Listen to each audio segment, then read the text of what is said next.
El tema sobre las fases de la contratación pública, con énfasis en bienes, servicios y obras,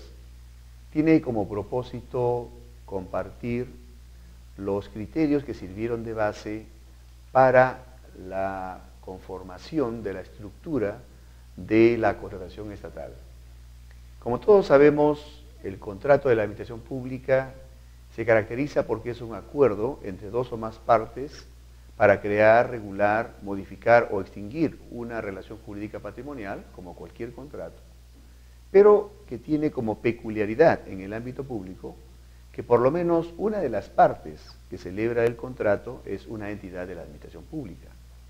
Esto plantea, en consecuencia, ser conscientes que cuando se contrata desde el punto de vista administrativo, una de las partes que está contratando está ejerciendo poder. Por lo tanto, la formación de su voluntad tiene que estar canalizada dentro de normas de orden público y que, tanto en el Perú como en todos los países del mundo, la regla implica que se establezcan principios y normas de orden público que necesariamente deben ser cumplidas para la formación de la voluntad de la administración. La otra parte puede consistir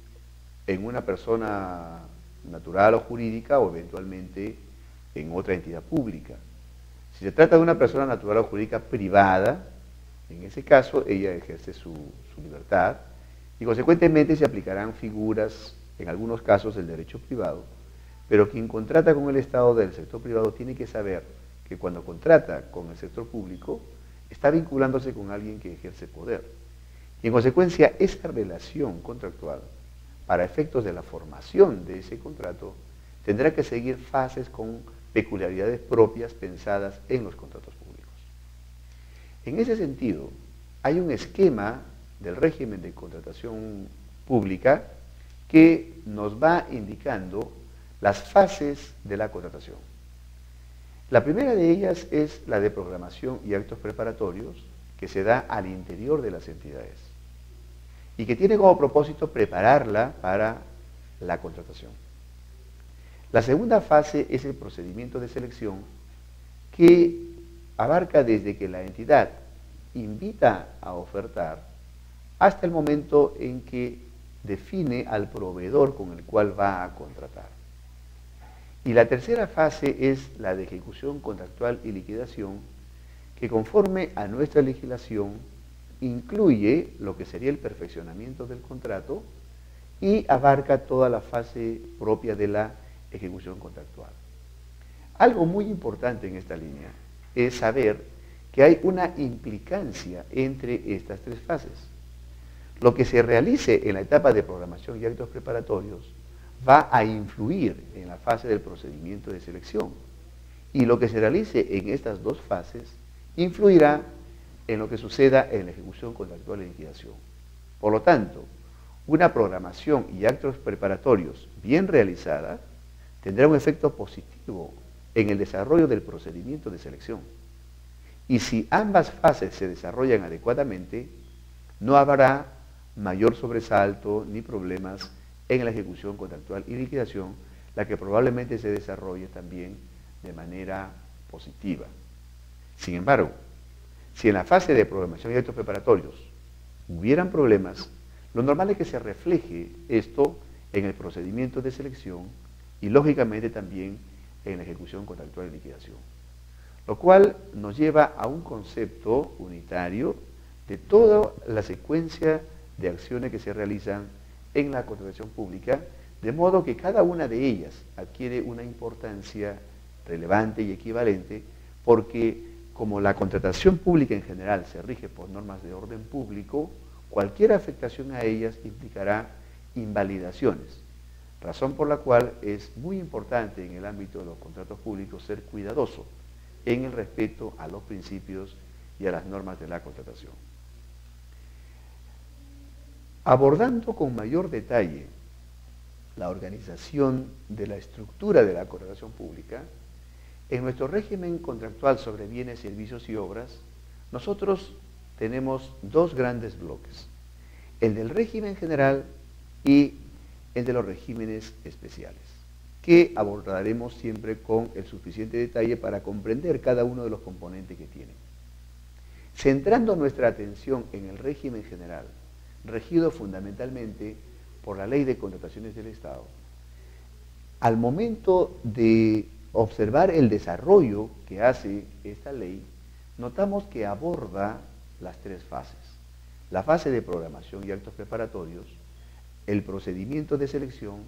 y la fase de ejecución contractual y liquidación. Si apreciamos la ley y el reglamento, notaremos que se van incorporando en cada una de estas fases ciertos componentes que también han variado en el tiempo y podrán seguir variando, pero cuya presencia corresponde a una o más de las cuatro razones siguientes. La primera, para que el procedimiento de contratación se desarrolle, se impulse, para que las fases mismas de contratación cumplan su finalidad, es decir, para impulsar la contratación. Una segunda razón es para proteger a las entidades que contratan, dándoles ciertas facultades para poder proteger los intereses colectivos que ellas representan. Otra razón es para proteger al proveedor, quien está respaldado por la Constitución y las leyes en esta aspiración legítima de aprovechar oportunidades de negocio en este gran mercado que es el de los contratos públicos. Y hay disposiciones y componentes de estas fases que tienen como propósito protegerlos. Y la otra razón es para proteger a todo el sistema. Y al proteger a todo el sistema, está protegiendo los derechos e intereses de todos los actores que tienen involucrado interés en la contratación pública, que como sabemos no se limita a la entidad de contratante y al proveedor, sino que también se extiende a todo el sector público, a todo el sector privado, a los destinatarios de lo que se contrata, a las entidades de supervisión y de control, a la comunidad, es decir, a la sociedad, y lógicamente también hoy a la comunidad internacional. En esa línea, cada uno de los componentes de la contratación pública tiene una razón de ser. Y esto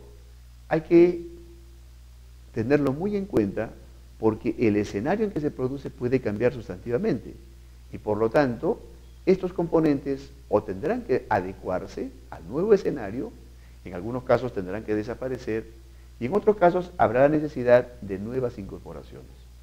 lo cual le da a todo el régimen contractual un carácter siempre cambiante,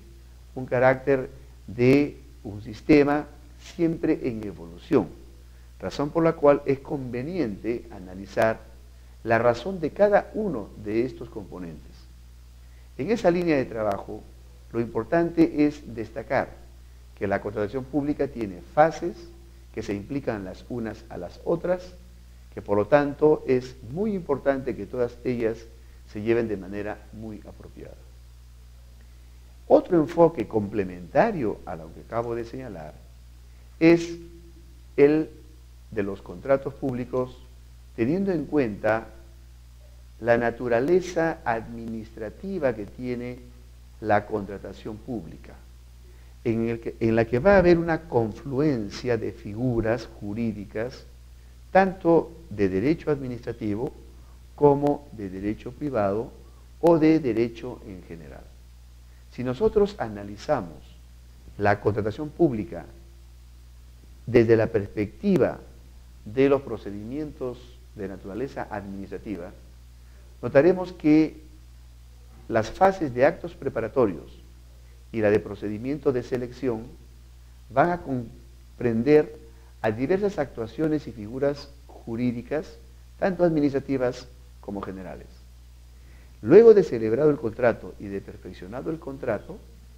ya para la fase de ejecución contractual y liquidación, también van a estar presentes otras figuras jurídicas, tanto del derecho administrativo como de derecho privado y de derecho en general. Lo cual es muy relevante tenerlo en cuenta porque la contratación además de requerir una perspectiva logística, una perspectiva económica, una perspectiva tecnológica y política, también tiene un componente jurídico y reclama siempre una comprensión integral del tema. Por lo tanto, hablar de las fases de la contratación pública implica tomar temas de relevancia para lo que es la formación de la voluntad, tanto de la administración como de los proveedores, y una vez perfeccionado el contrato, reconocer cuál es la razón de cada uno de los pasos que se dan en la fase de ejecución contractual. Este tema, por tanto, resulta de especial importancia porque constituye el trasfondo sobre el cual va a desenvolverse la contratación estatal. Muchas gracias.